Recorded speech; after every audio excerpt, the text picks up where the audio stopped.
suicide? I think that's what they said, right? He committed suicide? All right, we'll go with that. In the meantime, this summer, his friend, his confidant, Ghislaine Maxwell, was arrested, and she's got a case that's pending. But there's also a lawsuit that's pending involving a woman named Virginia Giuffre. And in that lawsuit, some information came out and some documents. And there's a lot more that we are learning. Let's begin with Ted Rollins telling us about what happened with the Giuffre lawsuit and what we're learning from that end. Orgies, sex slaves, and high-powered names like Prince Andrew are all part of 2,000 pages of now unsealed documents in the case against Ghislaine Maxwell. Most of the documents are from a 2015 since-settled lawsuit filed by Virginia Giuffre, alleging that Maxwell and Jeffrey Epstein abused and trafficked Giuffre while she was underage. My whole life revolved around just pleasing these men and keeping Ghislaine and Jeffrey happy, Giuffre says in a 2016 deposition. Their whole entire lives revolved around sex. Giuffre, who claims she was recruited by Maxwell when she was 16, says she was sent by both Maxwell and Epstein to please a long list of high-profile men. This is a question Giuffre was asked in her deposition. Other than Glenn Dubin, Stephen Kaufman, Prince Andrew, Jean-Luc Brunel, Bill Richardson, another prince, the large hotel chain owner, and Marvin Minsky, is there anyone else that Ghislaine Maxwell directed you to have sex with? I am definitely sure there is, Giuffre replies, but can I remember everyone's name? Each of the men mentioned have denied any wrongdoing. Also mentioned in the deposition, former President Bill Clinton, who Giuffre claims she saw on Epstein's private island. I remember asking Jeffrey, what's Bill Clinton doing here, kind of thing, and he laughed it off and said, well, he owes me a favor. A spokesperson for former President Clinton released a statement saying, in part, President Clinton has never been to the island. The mention of favors seems to bolster speculation that Epstein may have been essentially blackmailing the rich and famous. The unsealed documents also contain allegations from Jane Doe 3, who claims she was forced into sex with Prince Andrew, instructed to not only give the prince whatever he demanded, but also, she says, to go back to Epstein and to, quote, report back to him on the details of the sexual abuse. There's one school of thought that he wasn't as wealthy as people thought, and that he made his money through blackmail. So he had people come out to the island, had them sleep with young women, and then had dirt on them. And perhaps exercised his blackmail, not directly, but indirectly, invest with me and I'll manage your money. There hasn't been a lot of hard proof of that, but that's certainly one of the elements. Also in the unsealed documents, emails between teens. It's significant because Maxwell's lawyer told the judge they hadn't connected in more than a decade. In one email full of misspellings, Epstein tells Maxwell to ignore public allegations against her, saying, quote, you have done nothing wrong, and I would urge you to start acting like it. Go outside, head high, not as an escaping convict. Go to parties, deal with it. And tonight, brand new documents have been made available. The deposition of Ghislaine Maxwell. The deposition she didn't want anyone to see. They tried very hard to block it, but finally it's been unsealed. Let's bring in Court TV special contributor Ashley Banfield, who is with us. Ashley, I want to go through a few parts of this deposition, get your reaction to it. First one I want to take a look at here. Again, this is the deposition. Question, did you train Virginia, speaking about Virginia Giuffre, right, on how to recruit other girls to perform sexual massages? Mr. Pagliuca. Objection to the Foreman Foundation. Answer, no, and it's absurd. And her entire story is one giant issue of lies. And furthermore, she herself has, if she says that, you have to ask her about what she did. Boy, I mean, where do I begin? So what I find really weird about so much of the 465 pages, I think there were, is how often Ghislaine Maxwell continued to call Virginia Giuffre a liar. Because Virginia was suing her for calling her a liar. I mean, it's a defamation suit, right? You're defaming me. Don't call me a liar. You're defaming me. And she comes into the deposition and keeps saying, you're a liar. Everything's a lie. Tissues of lies, lies, lies, lies. So she's obviously dug in and continues to believe there's absolutely no consequence to her continuing to call Virginia Giuffre a liar. But what was amazing about it, Vinny, is the number of times that Ghislaine Maxwell was obstructionist in this deposition. In fact, it was so bad that the lawyers for Virginia Giuffre were able to get another deposition on the books because the judge agreed. Yeah, Ghislaine Maxwell just would not answer questions. I mean, baloney stuff like, I don't know, I can't recall, probably not. I mean, the kinds of things that would be so frustrating that if you're Virginia or her lawyers, you get angry, maybe pound the table. However, the opposite happened. Ghislaine Maxwell was angry, so angry that she pounded the table. And according to the New York Times, she pounded it so hard in her explosion over the frustration of having to answer these questions over and over that she knocked the court reporter's computer off the conference table and then had to apologize. That's all in these transcripts. It's amazing. Not just the numbers.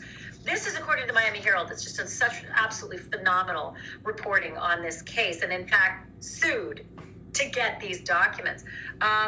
Apparently, Giuffre's lawyers asked Maxwell 20 times whether she believed Epstein sexually abused minors and could not get a straight answer. She refused to give a direct answer on that. And 66 times, Ghislaine Maxwell used "I don't recall." 66 times "I don't recall," and 20 times refused to give a direct answer. 10 times in a row at one point refused to give a direct answer. That's probably why the lawyer said, yeah, you can have another deposition in this case. Exactly. I want to read another part of this because the other thing is our name's going to come out, right? And you see that big black mark? Oh, that's a name that we're not going to find out. Here she is. She says in her answer, I do not believe at any time blank was at any of Jeffrey's homes. I have absolutely no knowledge or otherwise that he was ever there. Question, you don't recall having dinner with him at any of those homes? Answer, again, Virginia is absolutely totally lying. This is a subject of defamation about Virginia and the lies she has told. And one of the lies she told was that President Clinton was on the island where I was present. Absolutely 1,000%. That is a flat out total fabrication and lie. Ghislaine is saying President Clinton never there. Yeah, so I think what she was trying to say is that he wasn't there while she was there, because it's there's a lot of acknowledgement that President Clinton was there. In fact, one of the gardeners or electricians, I think, on the island, Little St. James, had acknowledged that he'd seen President Clinton there. But Ghislaine was asked, "Were you there while President Clinton was there?" And that's when she's saying no, I wasn't. But it's interesting because this whole deposition was litigated in terms of the release, and even the judge said, I need to give some of the John Does and Jane Does in the deposition time to decide whether they want to be redacted, and there's still 2 left that can decide whether they want to be redacted or not be redacted. And Bill Clinton's name appears in this deposition 4 times, but there's also redactions that appear to be Bill Clinton. It's hard to tell exactly unless you can see the ink, but let's be clear, at no time anywhere in this deposition or otherwise has Virginia Giuffre accused Bill Clinton of anything. If anything, she just says he was friends with Jeffrey Epstein, which, a lot of people are now guilty by association of hanging out with that guy, of hanging out with Jeff Epstein. You don't want to be a friend of Jeff Epstein's now. I remember back in the day, everybody wanted to be a friend of Jeff Epstein because he was the toast of the town in New York City. I remember being at parties with Jeff Epstein, I don't back then knew the extent of what he was doing. There were always rumors about him liking young people, but nobody knew the extent, at least no one that I know knew the extent of what we've come to learn.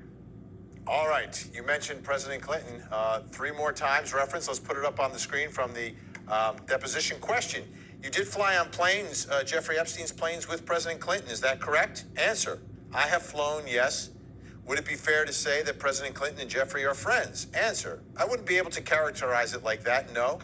Are they acquaintances? I wouldn't categorize it. He just allowed him to use his plane. I couldn't categorize Jeffrey's relationship. Question. When you were on the plane with Jeffrey and President Clinton, did you observe Jeffrey and blank talking? Answer, I'm sure they did. Did they seem friendly? Answer, I don't recollect. I can see she's not giving him anything. Won't give an inch in all of this. No. And if you're still in the camp where you think she's being completely fair and that we're being hard on her, pardon the pun, but she, how do I even say this on TV? Well, I'll tell you what, I'll just read it because it's kind of graphic. She was asked, she wouldn't answer whether any of the alleged abuse involved a stash of sex toys that were apparently kept in a laundry basket at the Palm Beach mansion. And this was her answer. No, I need you to define a sex toy. I don't have enough knowledge of sex toys. You know, I don't know about you, Vinny, and your knowledge of sex toys, but I can guarantee you that 99% of people watching us right now, they know what a sex toy is, even if they've never seen one. You just know. These are just things you know, because there's sex and there's toy, and if you put them together, it makes a sex toy. Call me crazy. Someone's going to take that clip and put it out of context, you know. It's going to happen. I think I just became a TikTok. Are there any other names that came out in all of these pages other than President Clinton? So this is what we really were expecting, would happen, and it didn't. In fact, I'm not sure if the President Clinton mentions were accidentally forgotten or missed in the redactions. I'm not 100% sure because, like I said, his name appeared 4 times. But again, there are a lot of people who are very political about the Epstein story, and they like to really throw, Bill Clinton in there. But there's no accusation by this person who seemed to be among the ranks for a long time, Virginia Giuffre, about any abuse at the hands of Bill Clinton. And she knows who he is. She's American. She knows who Bill Clinton is. He was her president. But she did name a lot of other people, but, people we had thought, other than just sort of being thrown out there because of the accusations of it, we thought we'd get names in this depot. And, we really didn't get the goods on people like former Senator of Maine, George Mitchell, a former New Mexico, a modeling scout named Jean-Luc Brunel, who had some pretty racy, gross, phone messages about wanting massages with, I don't know, they did math like 18 minus 8 or something like that.